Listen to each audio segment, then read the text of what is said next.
it is all about the first step. You mentioned, proud of everyone, and that's huge. Taking that first step, whether it's like a walk to the bus stop or, a walk to the street sign or a mile or 2 miles, it all starts with that first step. So Hmm. you do one step, you could potentially do the 40 miles around Mount Hood. Yeah, and you're so right. We had a guy on here just 2 or 3 weeks ago.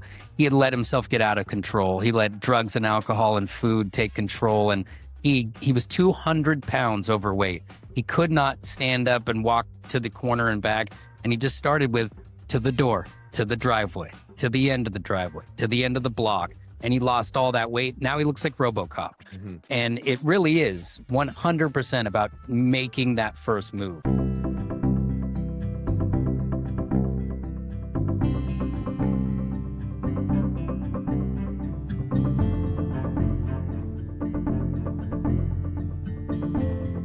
It's the Fit for Radio podcast, and I'm your host, Drew Titeman. And as always, here at the beautiful Stafford Hills Club, just walked through the lobby. And, to be honest, my kids and wife are out there at the pool, and I'm pretty jealous right now. A saltwater pool allows for the no more tangles part of their life, and also just elite level tennis here, the workout facilities, the classes, it goes on and on. The Pilates reformer class just on the other side of the wall here. I saw a bunch of ladies coming out, and I've taken the class. I got to say, they're tougher than I am. I got the wiggles in there, but I got through it. Check it out, staffordhills.com. Tell them Drew sent you for half off your initiation. Stoked to be here today, though. My guest today is named Helgi Olafson, and he is an amazing guy. Now, not only is he an amazing athlete, Ironman, ultra runner, advocate, fundraiser, and storyteller, he's also overcome the odds himself at 19 years old. He was diagnosed with ankylosing spondylitis, a chronic form of arthritis that can significantly impact your mobility and your quality of life, but he has not allowed that to hold him back. We're going to talk about that, movement as medicine, endurance, sobriety, purpose, and so much more. Helgi, welcome to the show. Hey, that was quite the introduction. Thanks, Drew. Everybody deserves a special intro at some point in their life. And if they haven't done it for you before, you've deserved it long ago. Now, I got to thank you first and foremost for this has been a long time coming. You and I talked months ago. You were on the other side of the country, but we decided it'd be best to wait for you to come all the way back across the U.S. and actually come sit in studio. And I'm glad that you did it because just your travel across the country is mind-boggling to me, the things that you do along the way. But we'll get to all of that. Helgi, you're born in Canada, but grew up your younger years in Hawaii. Is that correct? Yes. When I was 6 years old, my parents decided to apply for green cards. So we got a lottery for the green cards, and we moved to Hawaii from Winnipeg, Canada. Little bit of a change of weather for our family. My brother and myself and my mom and my dad moved out there, and we were little Howley boys in a sea of Hawaiians. And it's wild how that goes. Now, as you're out there, were you young enough when you got there that didn't feel like culture shock, or was it strange for you being kind of the new guy in a place like that? I think I might have been young enough that it became my tribe, I suppose. Mm-hmm. My brother was, he's 22 months older than me, so I think he had a different outlook on everything.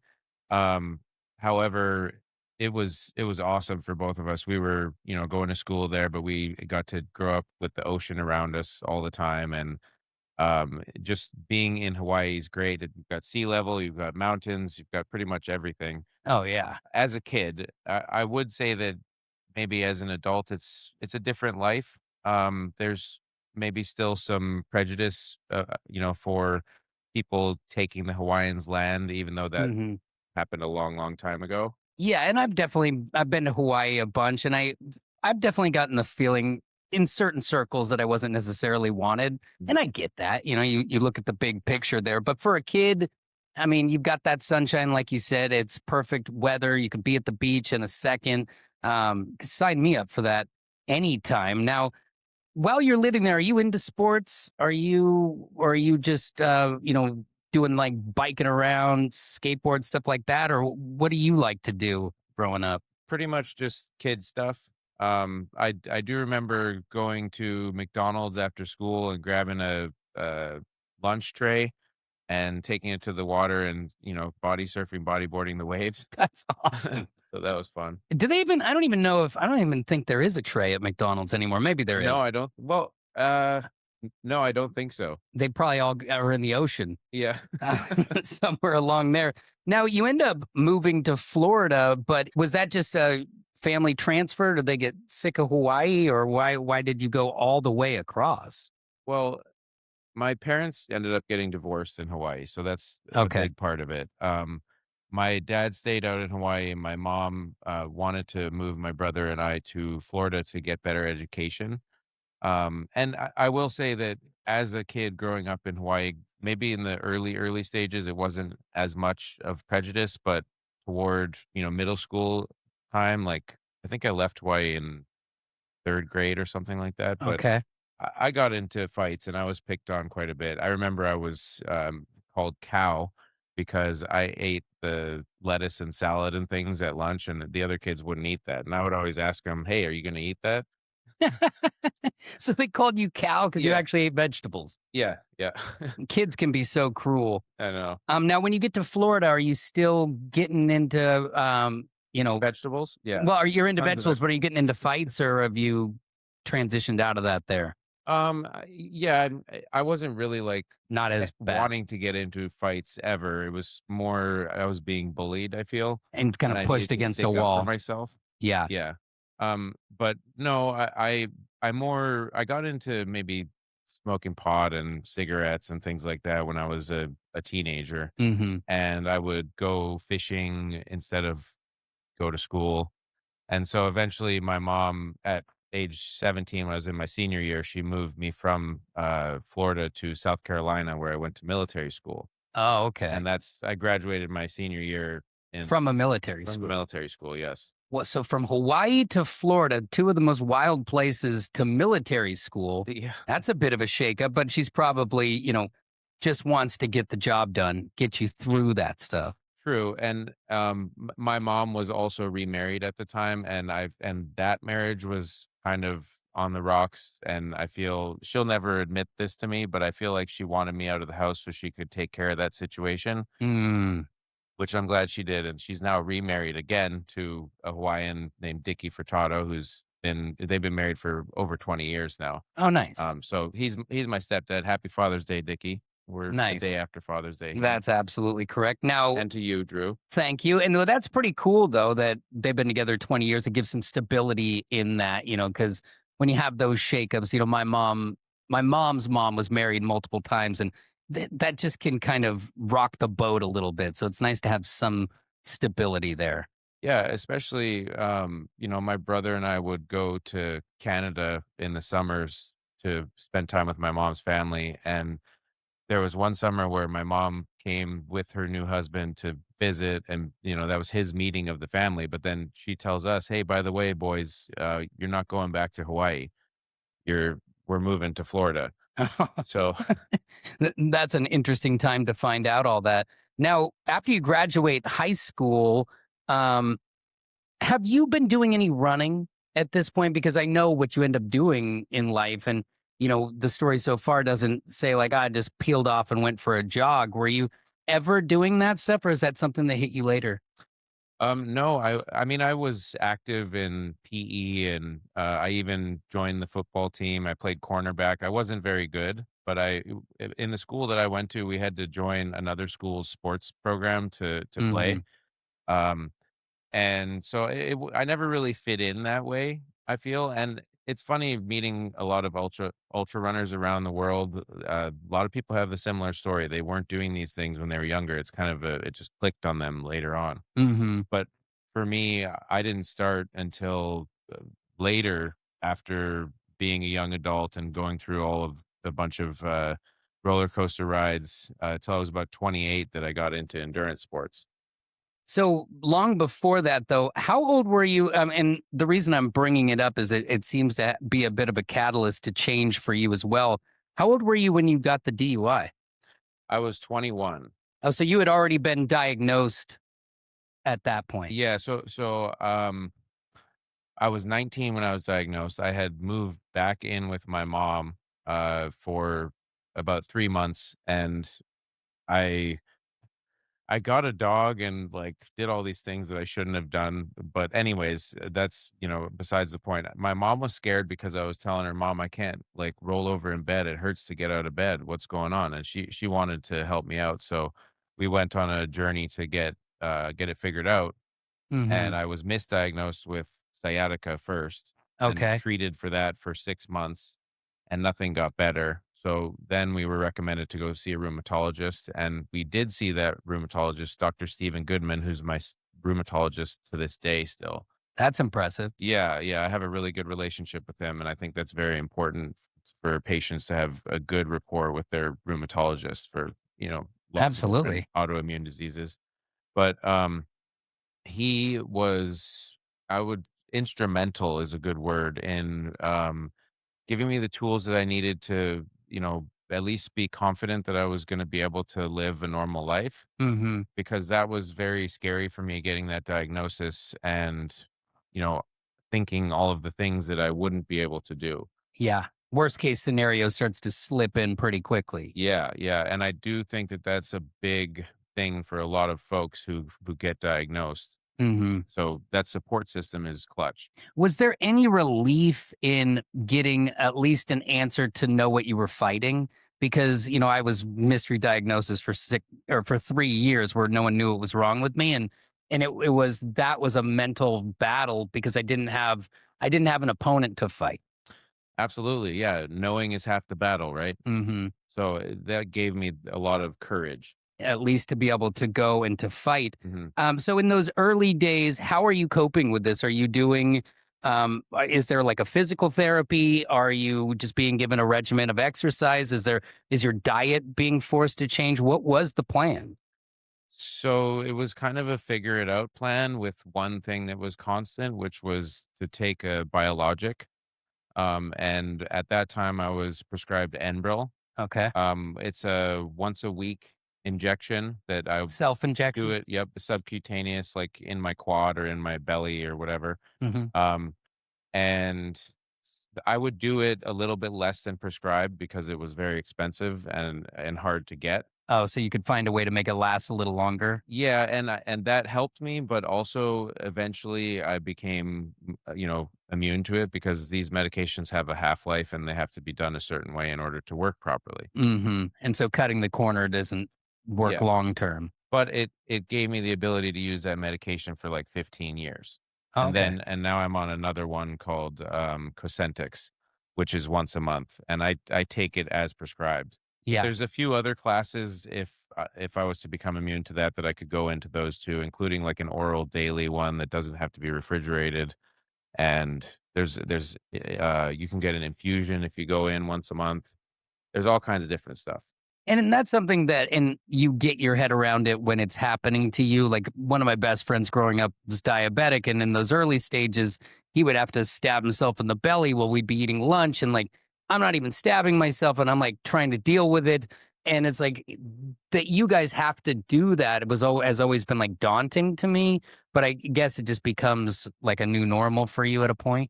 Yeah, and it's an invisible condition, and there's so many people who have these invisible conditions that you can look at them and you won't know that.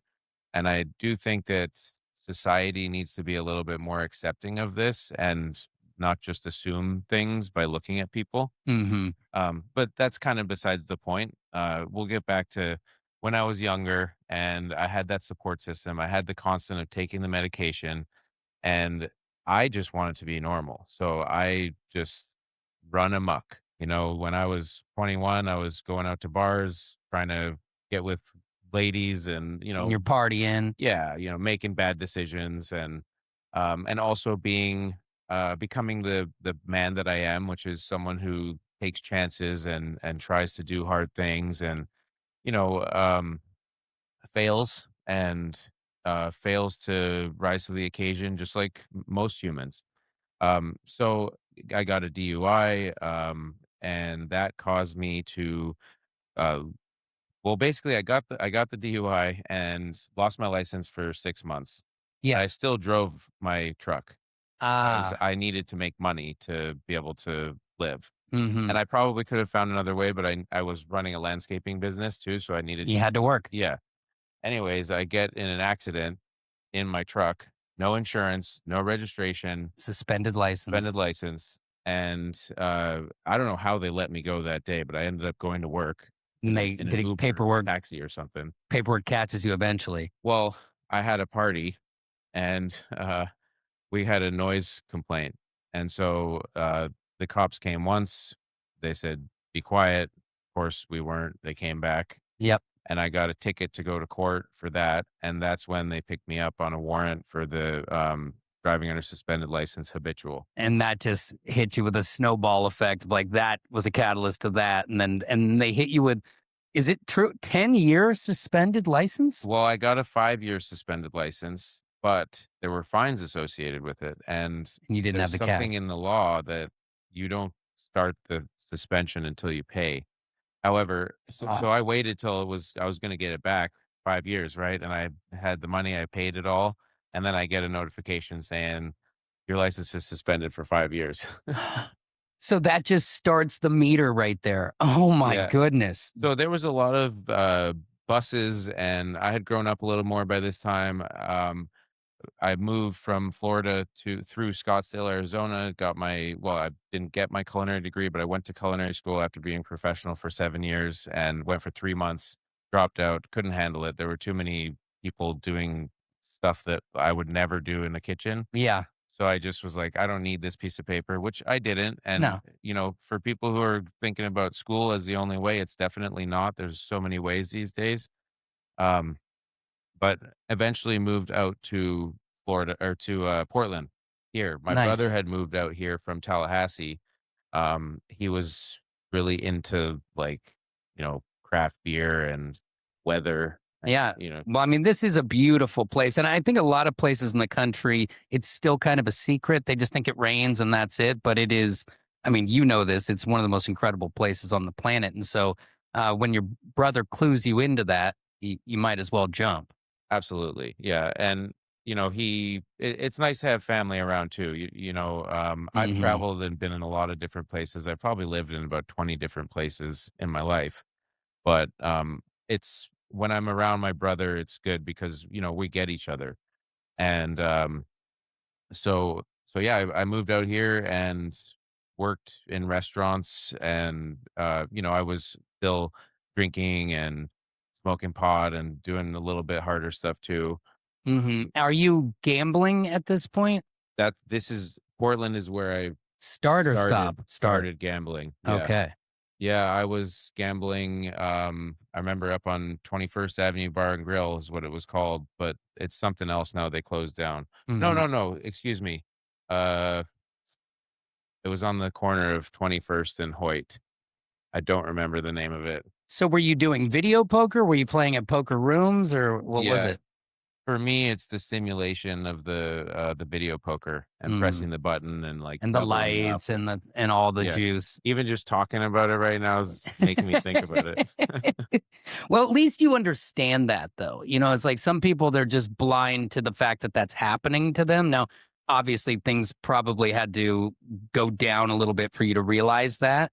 Cuz video poker when I was in my 20s, I would go and I'll never forget the first time I put a 20 in it and I won. Mhm, And it was almost like the machine knew to give me a taste of victory. mhm. And when that happened, I was like, oh, well, I was actually doing appearances at like nightclubs for my radio show. And I was like, oh, well, I'll just make like an extra 20 or 40 bucks every night by putting a couple dollars in here. It's like such a bad plan. Mhm. And I realized over time that that was something that wasn't going to work for me. But I see people in there now where they come around that corner and you see that look of distress when they come back and they've lost $1,000 or whatever. It breaks my heart Yep. because it's unintentional, Yeah. really.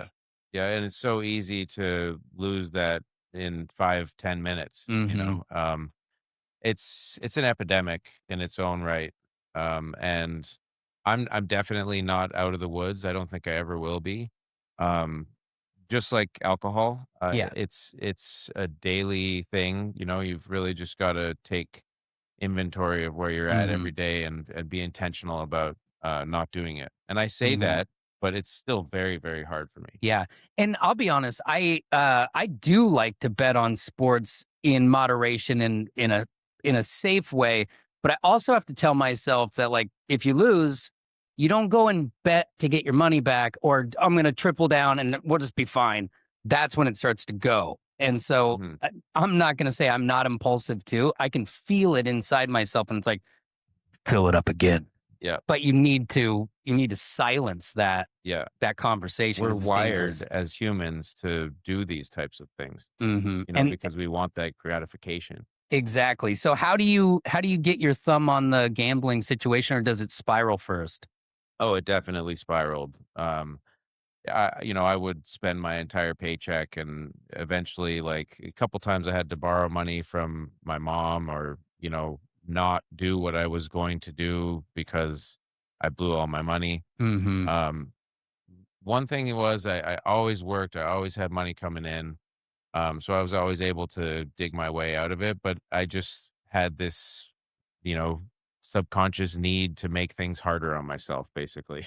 And where do you think that the alcohol and the gambling were also a way to cope with the other stuff that you're diagnosed with something that most people don't have to deal with? You have to fight harder, work harder, do everything a little bit harder than everyone else for what, in my mind, if I was in a woe is me moment, I'd be like, why me? Why is that fair? Why do I have to work harder?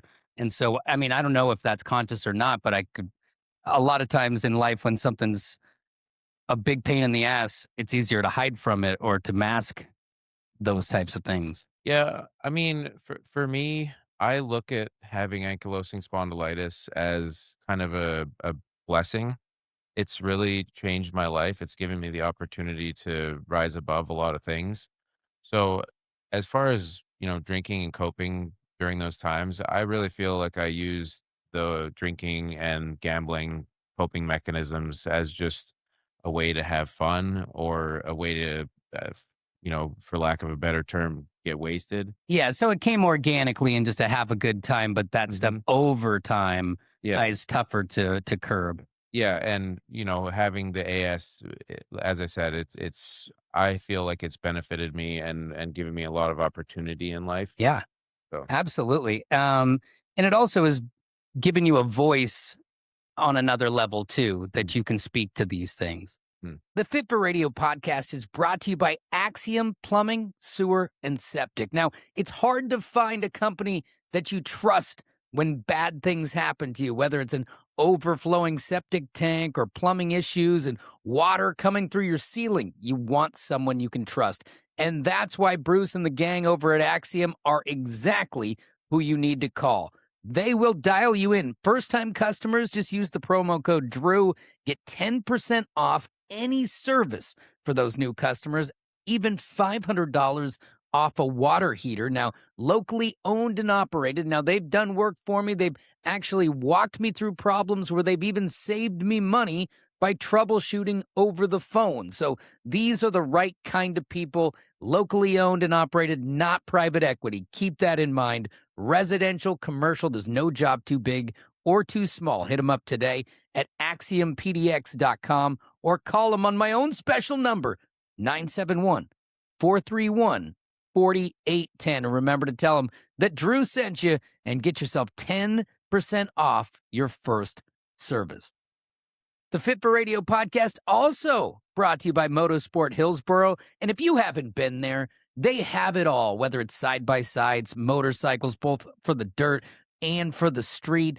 It goes on and on. They even have an incredible deal right now on the gas electric mountain bikes, up to 60% off. These things cost less than you are saving. I mean, you're saving over $3,000 and it's just $21.99. And this is no joker bike. This is the one that will take you as far as you can go, to new heights, new distances, and maybe even see a view you never saw before. So hit them up today at motorsporthillsboro.com, and they will not last. These bikes are going fast, so swoop them up while you can. So it seems like eventually, even though you know the gambling is a problem, you kind of get your thumb on it, you give yourself some limitations, you find a way to not have that drain your bank account anymore. Yeah, and I think it's, just ranking priorities, and, where do I want to put my efforts and my money and things like that, Mhm. which again is still a daily thing, but focusing on trying to get out of debt right now. And I'm halfway there. Hopefully, the end of this year, I'll be fully there. Yeah. And then gonna look at buying a house in the area. So that's the real priority at 43. I should own a house already. So that's my main goal. I know when you pulled up here, met you in the parking lot, and you were like, "Oh, nice little area, nice little neighborhood." It's like you're already shopping subconsciously for this house. Yeah, I'm looking for somewhere that has access to trails from my doorstep. That's the main Yeah, thing. and you're in the right state for that. That's for sure. It is the land of the trails. Now, you did, and I feel like with me, I have a very addicted personality. So if I'm gonna do something, I try to find good, healthy things to do that I'm addicted to so I don't sit in the bar. I don't sit and gamble. I don't drop 10 sports bets, those types of things, because I am like that. And I know that. And so for me, I have different workouts and stuff that I do every day because that's my addiction. It looks like for you, you found a way to take some of that partying, some of that gambling, and go into some of these endurance sports.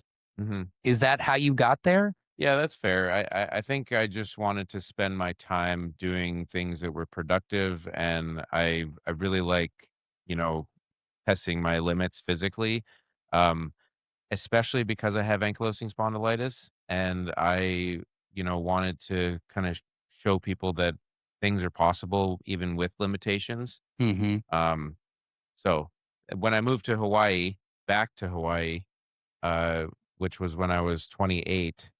I started to I joined this outrigger canoe club team, and one of the teammates had a relay team for Lava Man Waikoloa, which is an Olympic distance triathlon in Hawaii.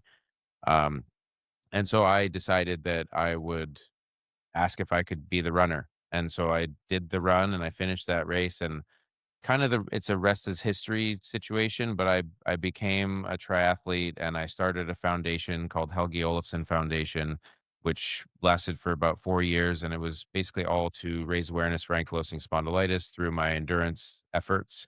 And at the time, I was doing triathlons, half Ironmans, Olympics, full Ironmans, Hmm. marathons, a lot of road stuff. Which is a lot of action. I've talked to some Ironman people, and it's an undertaking in itself. But from what I gather, that wasn't your favorite thing. No, it was at first because I hadn't seen anything else really.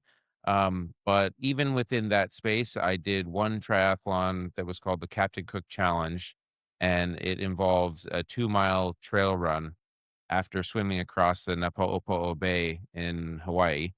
And so you did the swim, then a 2-mile trail run up to the top where the bikes were, then a 20-mile bike, and then a second 6-mile road run. Okay. But I just that little taste of trail was like, "Wow, this is awesome."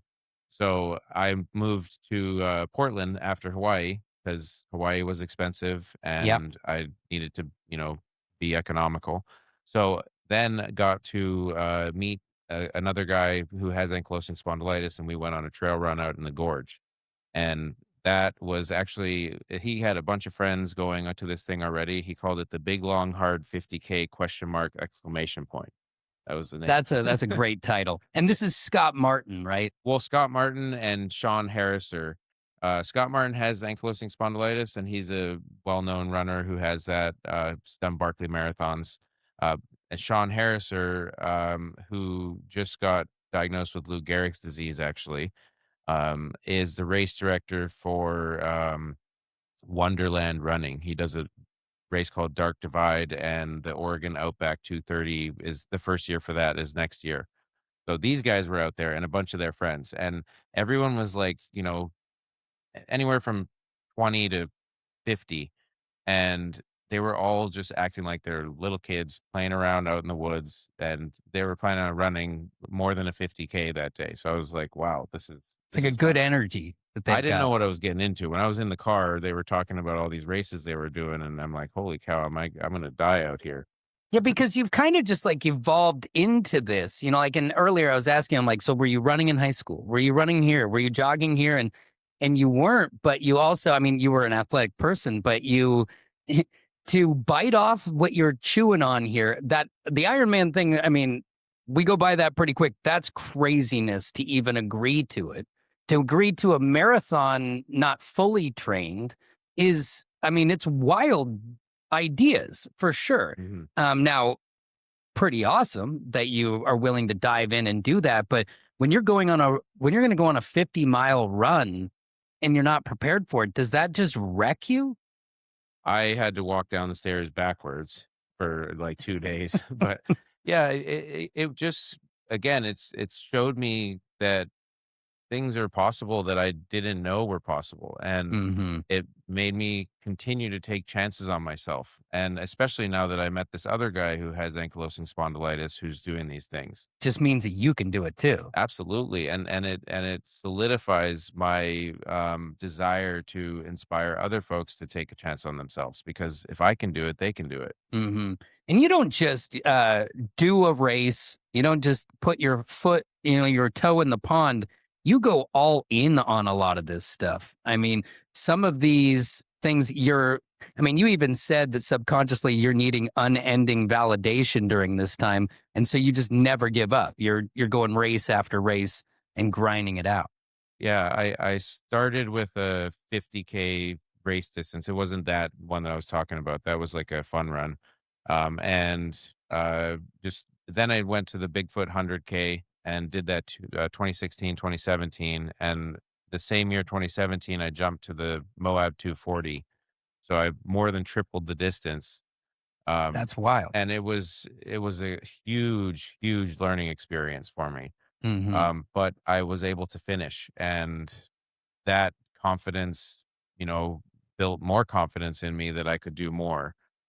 So this is kind of I feel like this was a turning point for me in like going into partially unhealthy addiction side of ultra running. It was Hmm. when I finished the Moab 240 and I signed up for the Triple Crown of 200s the next year.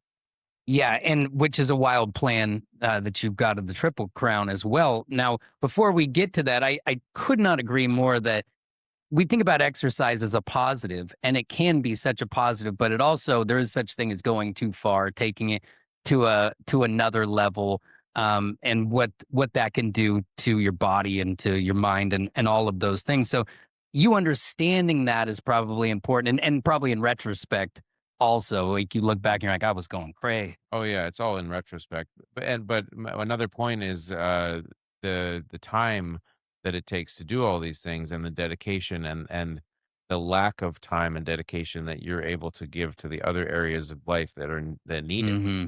you know? Yeah, your personal life, things like that start to be sacrificed. Mhm. I mean, even yeah, even in my stuff that I do, at one point my wife comes to me and she's like, "You cannot spend 4 hours a day doing push-ups because you're trying to hit some imaginary goal you refuse to consider a finish line." So I get to each end of the year, and then I'd set a new goal, which is lofty, and then you have to spend all your time doing it. So I eventually had to like make a deal, where Yeah. I'm not going to stop, but I won't chase new numbers. I'll maintain, don't chase. Yeah. And so I totally understand that because you're doing something that you're proud of, but you are having to make massive sacrifices Mhm. along the way within that.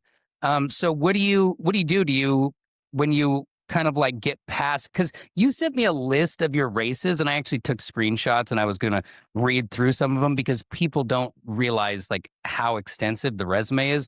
But we don't even have to get into it. Like just keep putting the number 100, 200, 250, just like all these races. It's an impressive resume. But Thank you. you're welcome. But at what point do you not the air brakes, but do you rear back on that, or is it injury, or what happens to you as you're in that mode? Well, injury had something to do with it. But also I feel like I just was realizing that it was a vicious cycle that I was in and that I was aging also and needing to, do things that I probably should have done years back. Mhm. I've always been an adventurer and kind of independent and able to thrive in any situation or environment. I'm a chef by trade, and so I'm able to work well under pressure. So I just thought, go for it and keep going for it and keep going for it. And eventually, after 3 Triple Crowns, which each one of them has its own story. Uh, Mhm. And the Triple Crown is the Bigfoot 200, the Tahoe 200, and the Moab 240. yes, originally that's the order that it was in. Now it's Tahoe 200, Bigfoot 200, Moab 240, and it's like 4.5 months from start to finish. When I did my Triple Crowns, they were 61 days from start to finish. And I have to point this out. You had this daunting idea where, and just tell me if I got this wrong, that you were going to do the Triple Crown, but you were also going to bike from location to location. Well, I was originally going to run from location to location, yes. You were going to run. But You were going to run it. yes, but I ended up breaking my foot 6 days before I started, and so I did the first race, and my foot went numb at, like, mile 50, and then I decided that I would have to either not continue or figure out another way, and I took a chance on, using the bike that I had at the top of my truck in order to make up time if I needed to, and that just became the way to get from race to race to race. It's impressive. Now, so you broke the foot not at the Bigfoot, but before. Yeah. So, and that's daunting and pretty ballsy too to even decide to show up. Yeah, it was, I knew there was something wrong. I actually had I hit a rock so hard that I, jammed my forearm into a huge boulder and got a compression wound. Oh, Had to get stitches there. man. So On that same race? on the same injury of where I broke my Oh, okay. foot. Oh, so your arm was messed up and your foot. Yeah, because I braced for the fall. I hit the Mm. rock and then I braced the fall. Ouch. So, but do you end up finishing all three of those races I did, on the broken yes. foot? Yep, and my theory about, like, strengthening the foot with the cycling actually worked. I mean, it hurt, but, I was able to make it work. I got Like a surgery. is it maintaining the blood flow to it, or how is that, or just not letting it get? Because you know how when you hurt something and then you rest and then you try and go back on it, it's almost like it's more tender, and so maybe you just keeping the action going. I mean, I'm not a doctor, so I can't give the I'm medical far advice. I'm far from, but I just don't know how you did it. I think that it has to do with where the break was because it was in my, like, 2nd toe in from the pinky, Oh, okay. and so, it was, like, back from that, but if it was So you still closer. had the ball of your foot that you could kind of use. Yeah, on the if I pushed on the right side The of it. inside track was Yeah. fine, but outside not so much. Yeah, and I was clipped into the bike too, so that also helped. Oh, yeah. Oh my gosh. It's wild. So you said you had a surgery. What did you have to have? It looks like major foot surgery. I had to get like a new tendon put into the toe because my 2nd toe was sticking up, like my knuckle was up in the air naturally, so they had to like put it down with a new tendon. Did you end up with any permanent damage? Just the scar. But so it's fine. Yeah, I actually got it the surgery done in 2022. This was in 2021. I got it done in 2022 in February, and I did the Cocodona 250 that May. So, Man. So when you're doing these races, is your confidence level up all the time? Because I did see that, and I don't know where it was in your career, but at one point you go for a 300, and it's just daunting stuff. Like the fact that your body's breaking down, you're having people help you along the way. When you're going into these ones, before we get to that, are you feeling like you're going to finish when you get there always, or is there a doubt in your mind, because you know how hard it is? What is that mind frame like when you're about to do this? I think that for me, it's a confidence thing, and I've never DNF'd a 200. I recently had my first DNF at a 100 in Florida that was flat and 5 loops, and I think that was more of being uninspired, but also I started that race, 3 weeks after an umbilical hernia surgery, and I was Mm, a little worried about my incision. I shouldn't have started it in the first place. yeah. But as far as the 200s go, I ever since I finished that first one and was able to problem solve and, jump over or maybe hop over or crawl over all of the little walls that I had to do, Hmm. that built enough confidence in me to take more on. And I feel like I love this space because it's very hard to get these races done, but if you do certain things when certain things come about, then the mitigation is possible, Hmm. and there's always a way to figure it out. Everything is temporary. It's like uh, mantras are everywhere to get these things done, and really it's 90% mental and 10% physical. Yeah, and the mental fortitude is crazy that you have to have because your body's telling you no, your mind is telling you no, and then to see the look on the face of a finisher. I watched a video of you supporting a friend racing just recently, and she's coming across the finish line, and I look over at you, and you come around the finish line, and you're just as stoked. It's like the camaraderie and like the family aspect of ultras and stuff like that. It's contagious, and it seems like every person I talk to in this space has that similar type of feeling about it. Absolutely, and I'll just, elaborate on that a little bit. That was I think it was me pacing Kiki at the Tahoe 200 Yeah, recently, which was, last weekend. She finished that was her first 200, and, I met her coming in to volunteer at an aid station that I was running at Bigfoot 200 last year, and I wanted her to catch the bug. It was my goal to give yeah, this new person this bug to get into the community. And so she did, and she's doing the Triple Crown, and for her, this race was about finishing, yeah. but for her, finishing is like top 12 female, so did an awesome job there. But it's just really nice to be able to help somebody reach their goals, Hmm. and pacing is a great way to do that in a 200 or a 100. And I feel like there's a lot of people who just want to run the races, and I think that one of the voices that I have in the community is something that kind of inspires people to do things the way that I do them, I suppose, even though that's not what I'm trying to get them to do. But I want people to realize that it's more than just running. Running isn't just running, Hmm. especially at this distance. There's a community involved, and people can just go out and run a race, and then all of a sudden they get an injury like I had, which maybe this is my turning point, but I'm leading into it. But if they have an identity crisis because they can't do the thing that they want to do anymore. Hmm. When instead of just focusing on their running only, they could also volunteer and develop their relationships with other community members that way.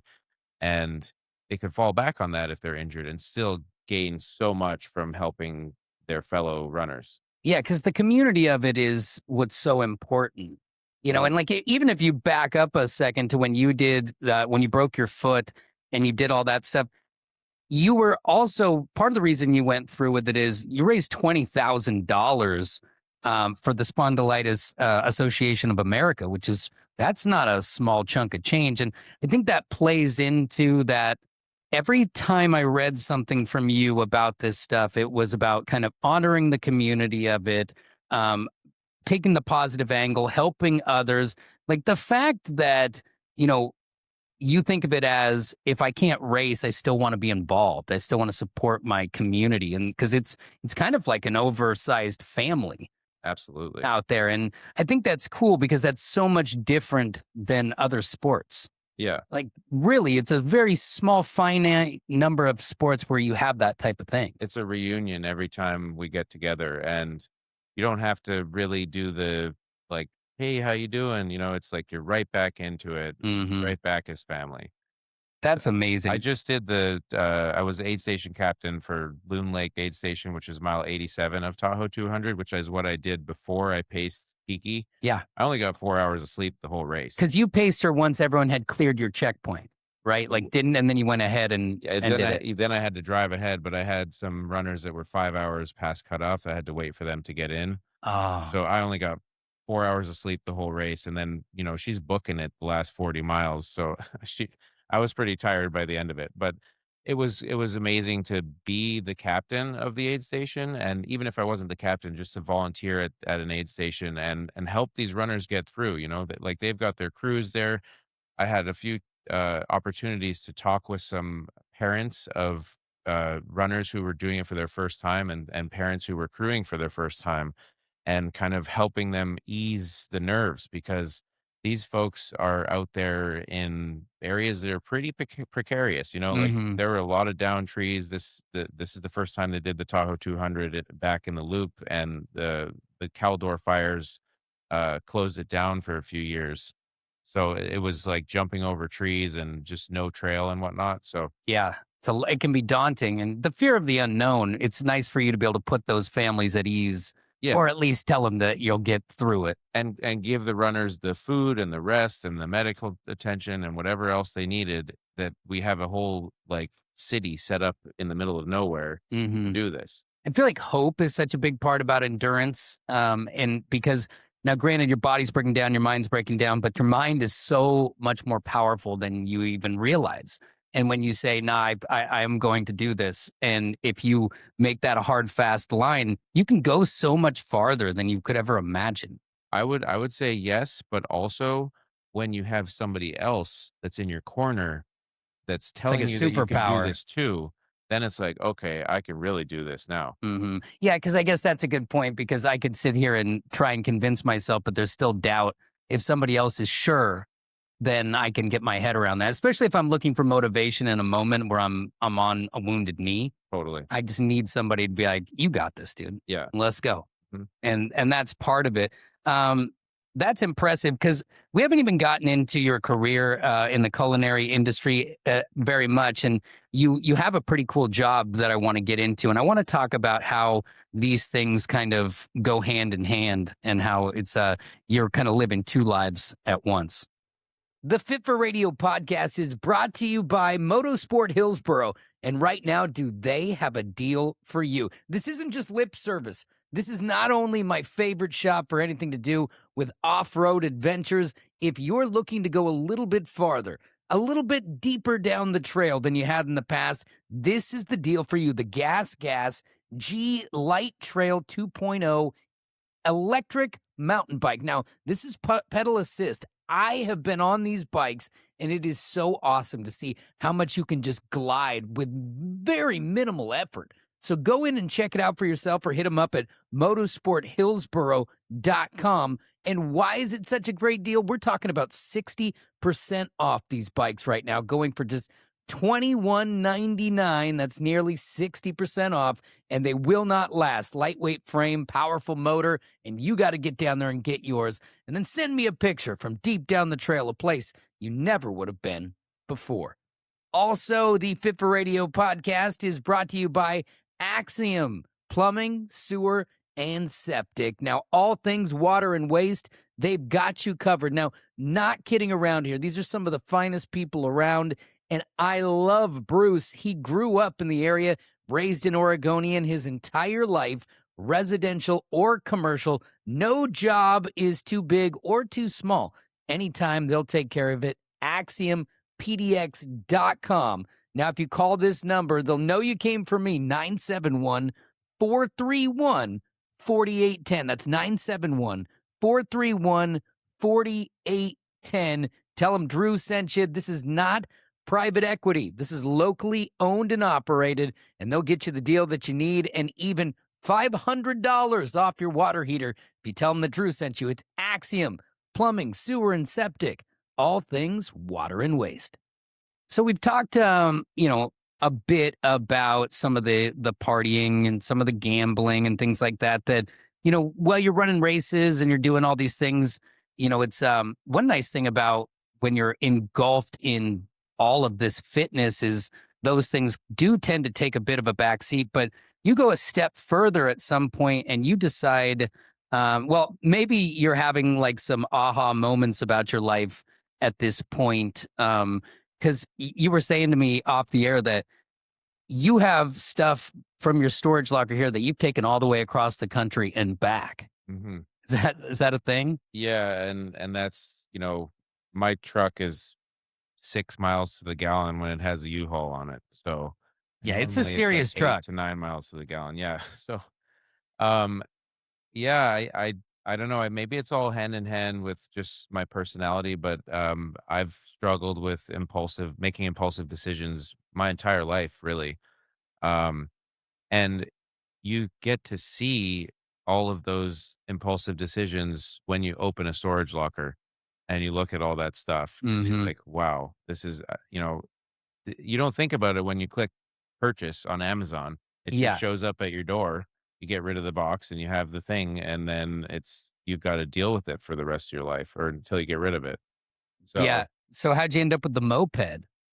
my ex-partner wanted a moped so she could, go to the beach and stuff, Yeah. and she couldn't afford it at the time, so I got it kind of as a gift, but it was still in my name.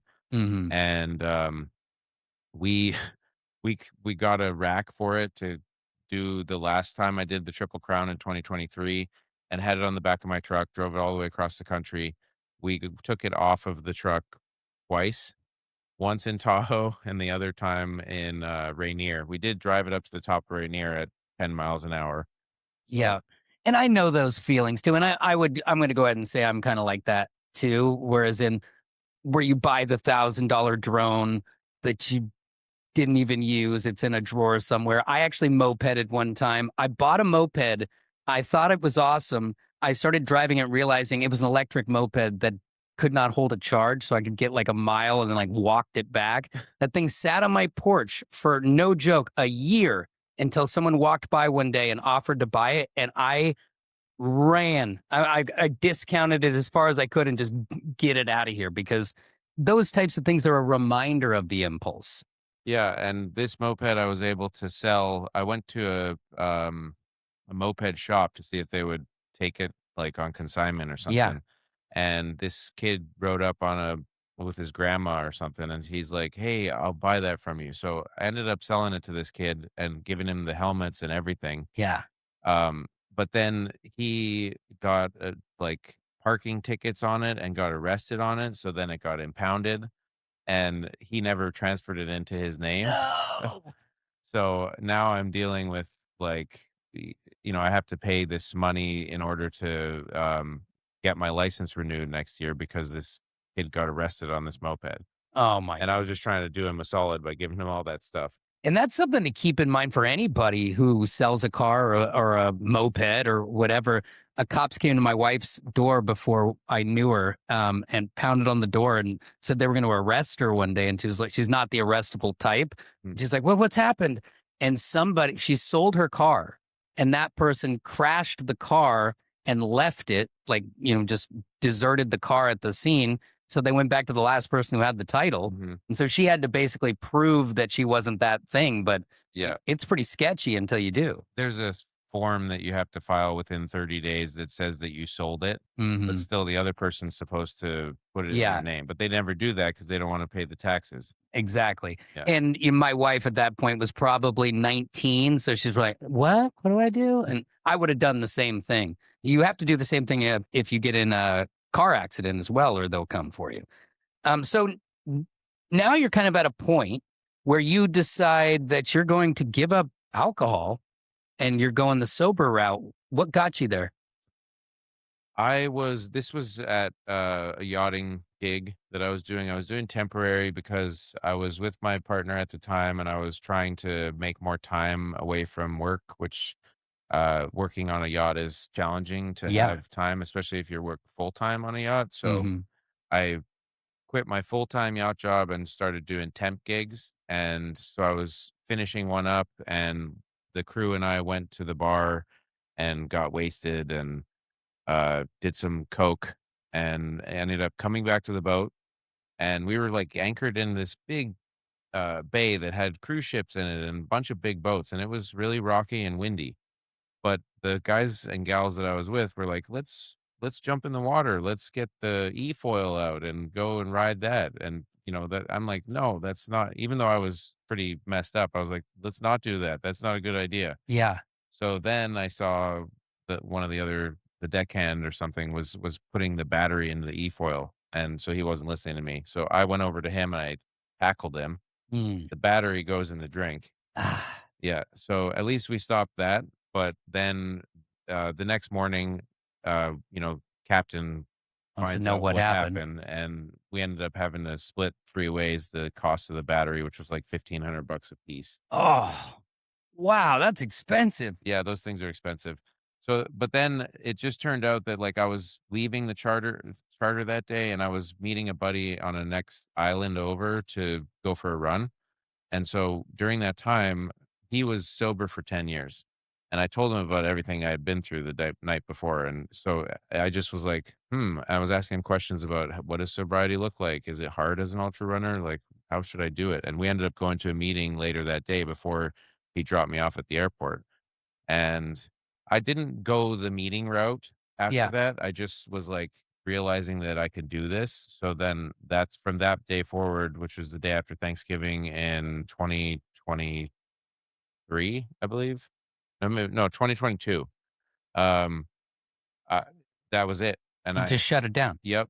And I quit smoking cigarettes at the same time. Wait, you just blew my mind. You were doing ultras and smoking cigarettes? Yeah. Yeah. That is incredible. I mean, it's not something I would say to suggest, but that's kind of like a feat in itself.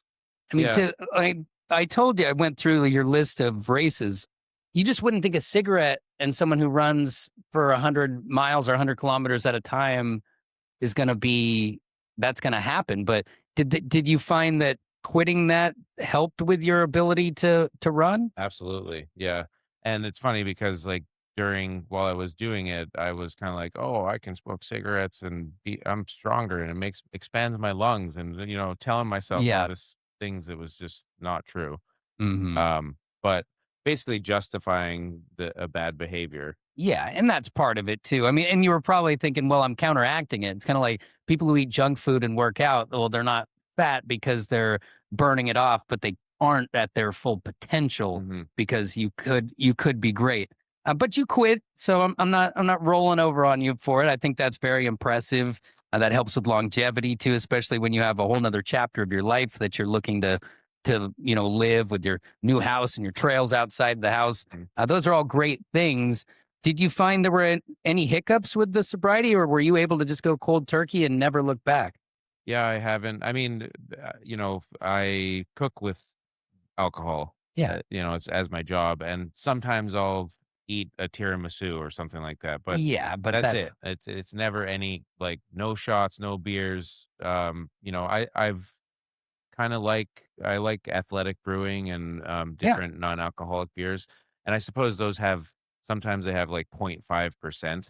But Um, I mean, we're splitting hairs at that point. You're in a much better place. The tiramisu, you were going to have to eat a lot to be tackling anyone on the boat deck. yeah, I do have a sweet tooth, so You have to have a vice though, too. I think that anyone who does not allow, and if that vice is some candy or some chocolate or whatever, then that's fine. Especially when you're doing the work that you're doing, it's allowing for a little bit of that. I do fear for anyone, including myself, that if you don't have something it doesn't have to be bad for you, but a vice of some sort, then you can kind of lose focus on why you do the rest of the stuff. hmm It's like you're doing all this stuff so you can have joy in your life. And joy doesn't mean being wasted, but it does mean like not feeling stifled or that you can't have what everyone else has. I think that's grounds for to go in the wrong direction and be like, screw this, I'm not doing that. hmm And so I think you should at least have your candy or whatever you like. What is the sweet tooth favorite? For me, honestly, it's going for a run. That's the biggest thing. But if I was to eat something sweet, I would say probably ice cream. See, and that ice cream is glorious, but it's like, and the dairy and the lactose, it just drum punches me in the face. But I sometimes you have to live, right? Yeah. And so you said you do obviously have alcohol when you're working, but you're in the culinary world and you actively work on a yacht. That's what you were doing when I met you over the phone, and we had to figure out a time where you'd be back because you leave for an extended amount of time, right? Yeah, I work rotationally on a super yacht. The yacht I work on is named Lady Elaine, and Sounds it's nice. it's a 50-meter yacht. We have 9 crew and can sleep up to 12 guests. Wow. So it's available for charter, and sometimes we get charters or just regular trips. And basically, when I'm on for those 10 weeks, it's 10 weeks on, 10 weeks off. I'm, the yacht. I'm working on the yacht 24/7. I do have days off. they But you're can at the change. mercy of the plan, basically. Absolutely, yeah. And the crew, I feed the crew constantly, for that time, and also if there's any guests. That's awesome. So we love to cook at my house. That's like our love language is my wife's a great cook. I used to be the best cook in the house, but I think she's come up on that level. Love to barbecue, love to do all those things. There's something special about preparing a meal for somebody. Mhm. And you have the ability to do that while working, which is pretty impressive. Do you think you'll keep doing this for a long time? Because it says one of the notes you gave me is that it's like living two lives at the same time.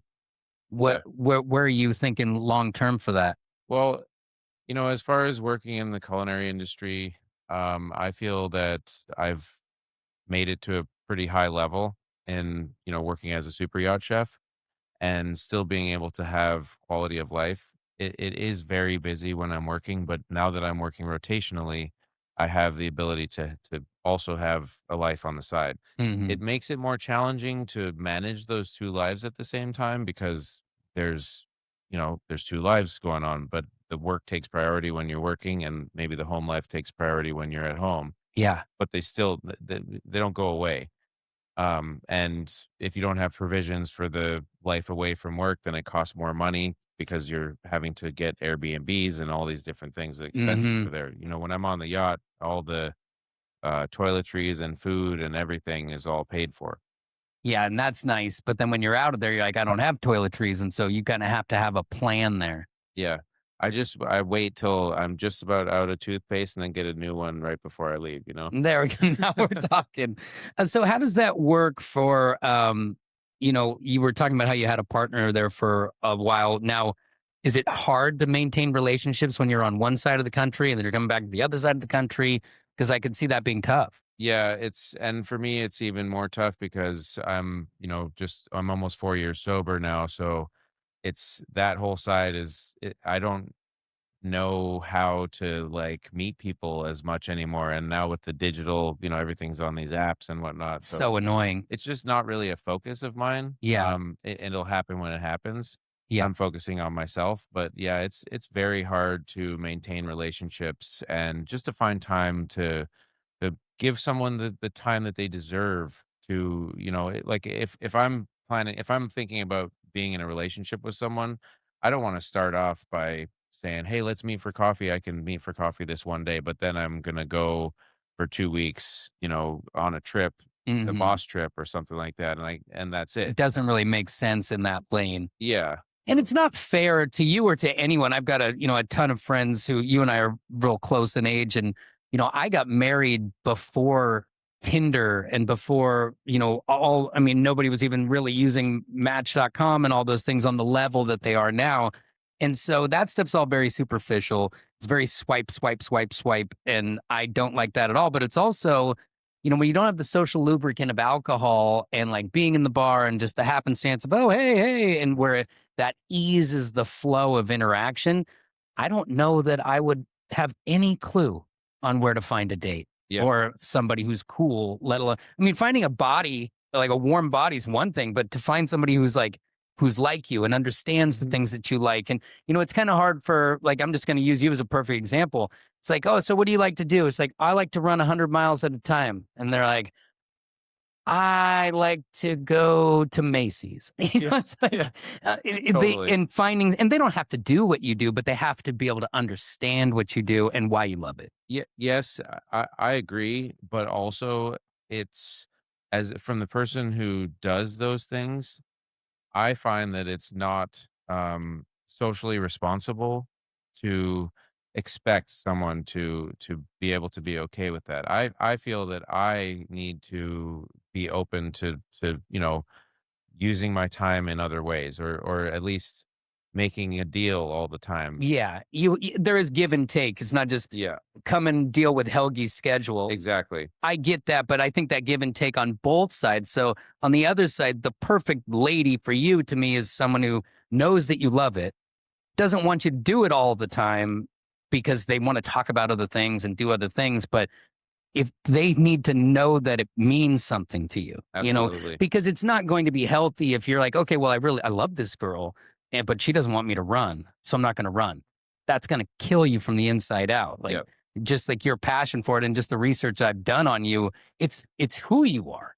I need to be a part of my community and a part of the success of others. Hmm. And it has been a bit of a sticking point in previous relationships because I do give a lot of myself to my friends and the people that I care about. Yeah. And I do give that to my partner as well.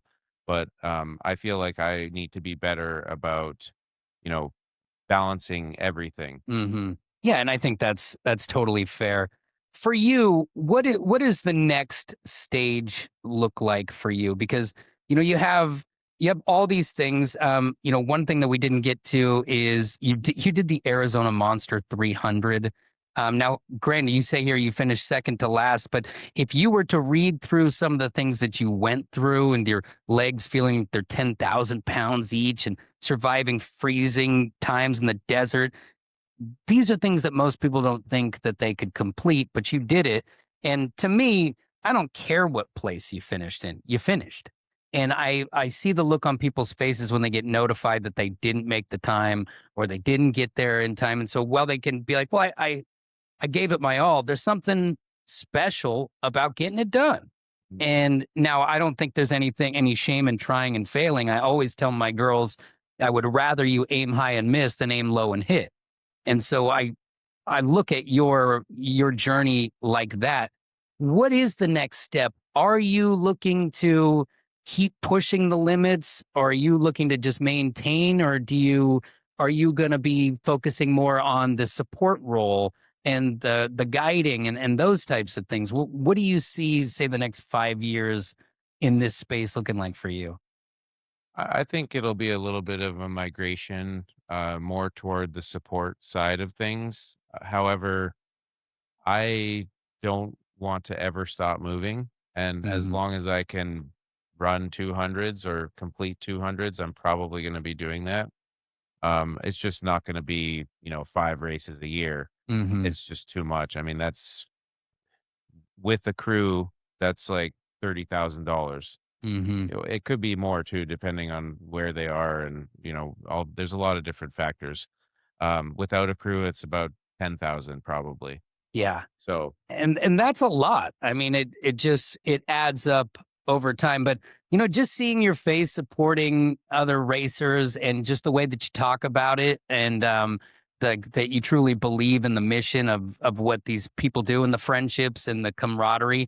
I think you're a great figurehead or whatever you want to call it for the sport, because I feel like you eat, sleep, and breathe it.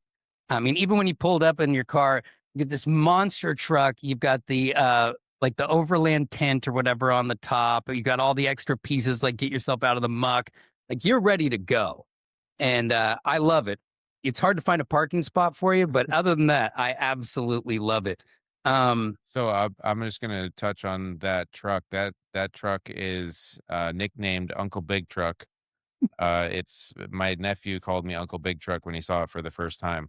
But that Uncle Big Truck is going to be supporting the runners at the Mighty Gallatin, which is coming up. It's a 300-mile stage adventure. It's not a race, it's an adventure because it's non-commercial. okay. And this is something that I created in 2022, was the first year. What the 2022, 2023, 2024, and then I took 2025 off, and 2026 is gonna be the final year of the Mighty Gallatin.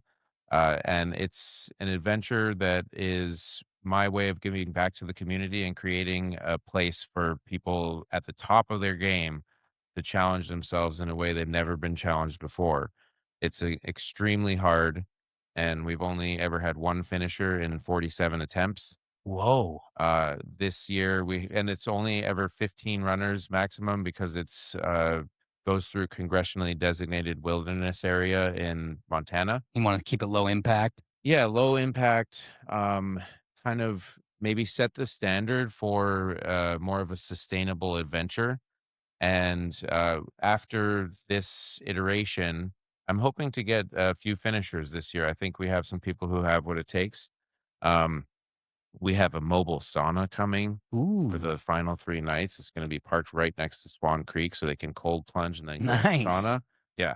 we do the laundry twice or 3 times throughout the adventure. It's pretty nice. That's great. But the the trade-off is the runners have to run during the day faster than they're normally running because they're not allowed to be on the trails in the twilight hours because we're in the greater Yellowstone ecosystem, which is grizzly bear country. Ah, okay. Yeah. So you are on a limited scale there. You don't want to somebody get chewed up. And there's no course markings. It's all done by GPX. So it's very experienced, graduate level stuff Yeah. that's out there.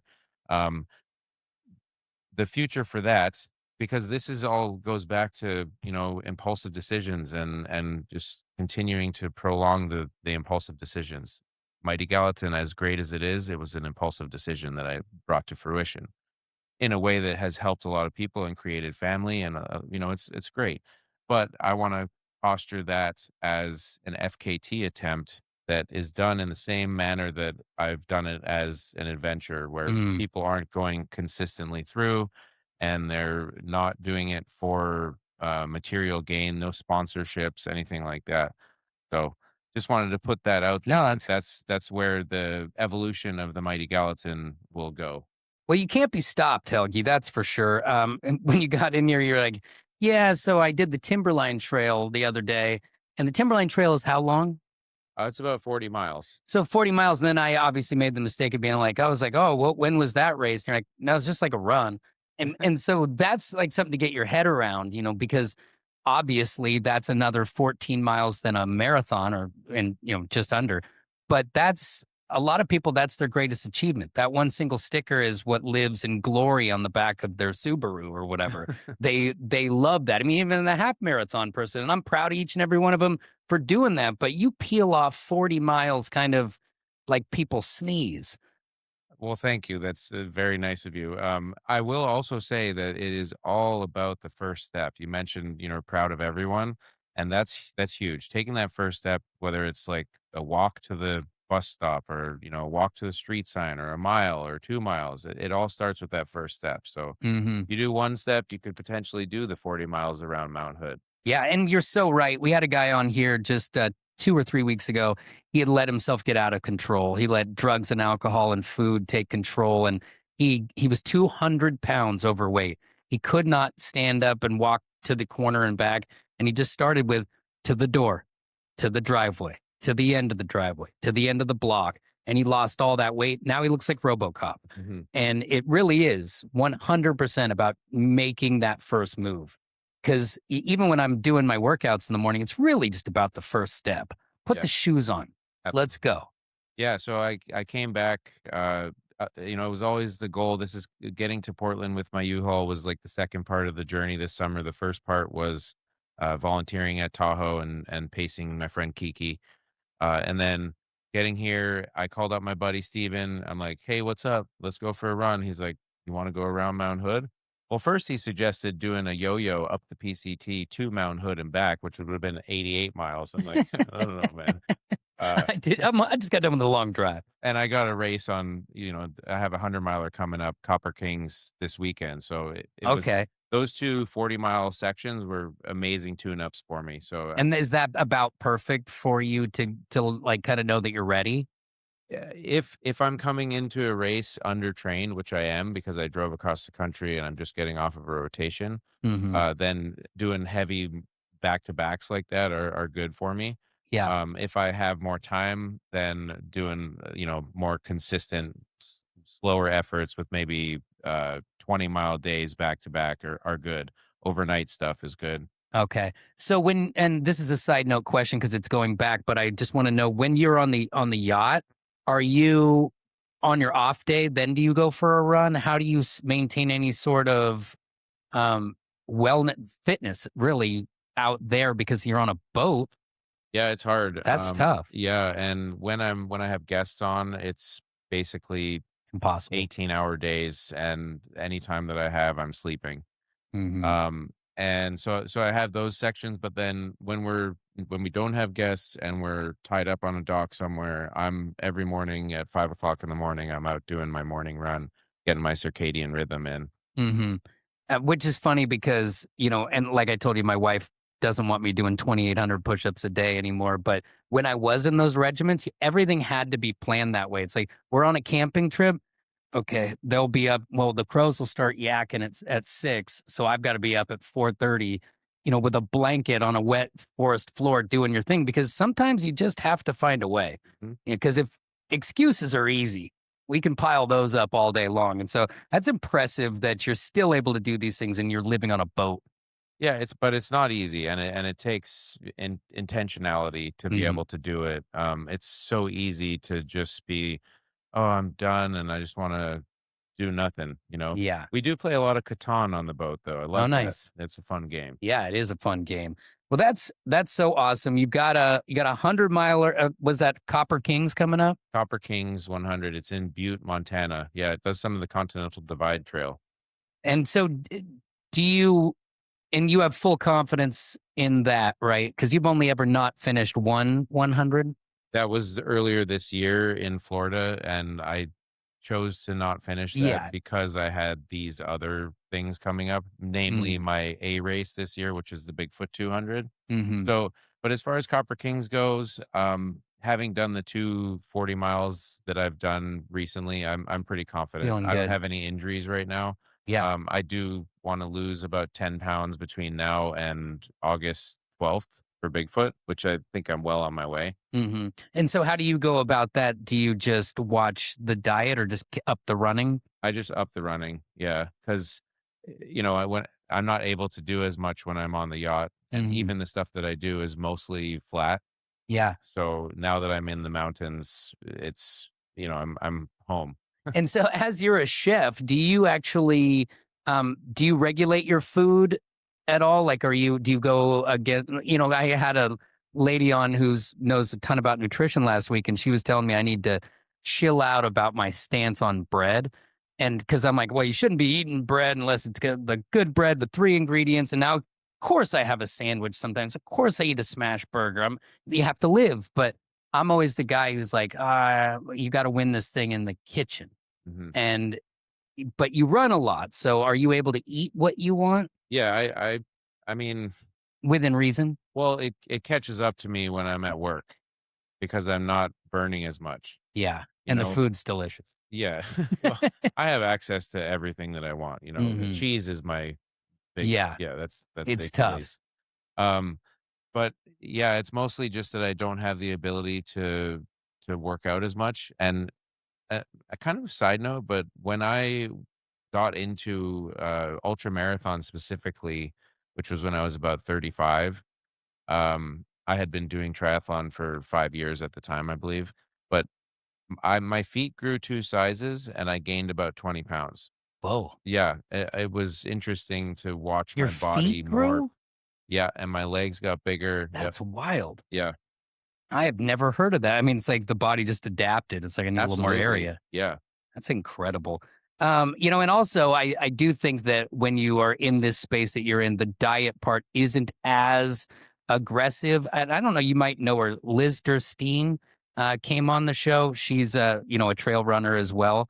And you guys have some common friends, but she lived here in Portland and she was like, in the vegan scene and all the Portland stuff. They're like, oh, free range this and that. And then moved away and basically got away from it because you don't have the options and then realized that maybe it was overthought, that you don't have to be so precise as long as you're being healthy and you're checking the rest of your boxes. I think it's depends on the person and how they want to, contribute to society as well. It's not just a what you eat thing, it's like a what your beliefs are as well. Hmm. Um, but everything, whether it has good or bad intentions, can have a gimmick attached to it, right? Yes.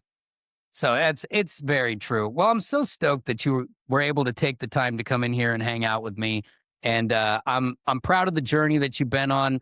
The fact that early on, 19 years old, you get hit with a diagnosis that could have put a lot of people right in the slow lane and just a woe is me type of thing. You don't have that energy. I appreciate it. And I also, my hat goes off to you for overcoming the other things. The alcohol, to be sober that long is impressive. I've seen people try and fail 1,000 times. You've pulled that off. I also just I think that you've got the right intentions when it comes to this sport. You're a great ambassador for it, and a great philanthropist in going above and beyond to help in other ways. So thanks for being you, Helgi. Thanks, Drew. Yeah, I'm excited to bring those values to the folks at Mighty Gallatin this coming July 11th through 17th. So if anybody's into watching dots on a screen or watching social media, I'll try to Yeah. be posting about that adventure. I'm glad you said that because I was going to ask if we can follow along because I love that stuff. I love kind of seeing where people are at, and I can pick my horse in the ride and follow you guys along Yeah. throughout the journey. Yeah, it's cool. It's a 7-day adventure, so there's like 7 different routes on the map, and you'll see everybody. Their trackers will be on there. So Nice. that one is Instagram.com, and then it's an underscore. So it's underscore the Mighty Gallatin Okay. is the handle there, and then my personal one is just Helgi Olafson. Nice. And then I will link up Helgi's stuff too, especially as we get closer to that race, so people can keep up with you. And now that you're in the Portland area, we'll have to go out and grab some lunch sometime, and I'll eat all the bread, and then Yeah. we'll jog home. Yeah, we'll go for a run. Yeah, let's do We it. can do brunch. I'm into runch. All right, Helgi, thanks so much for coming on. A great guy, Helgi Olafson, here in the studio at the Stafford Hills Club, where you can become a member too. Hang out with me at the pool. Let's do it. StaffordHills.com. Helgi Olafson. It's the Fit for Radio podcast.